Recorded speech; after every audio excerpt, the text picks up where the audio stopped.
Wheezing.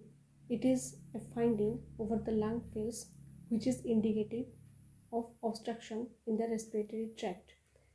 And wheezing is three types: inspiratory, expiratory, and biphasic. Causes: pneumonia, foreign body, cystic fibrosis, bronchitis, bronchiolitis, and COPD.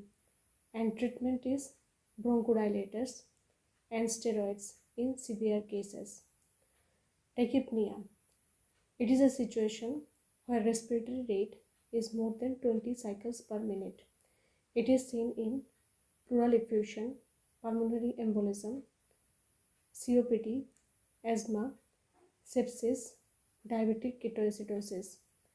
And treatment is oxygen if low SpO2, nebulization, and steroids.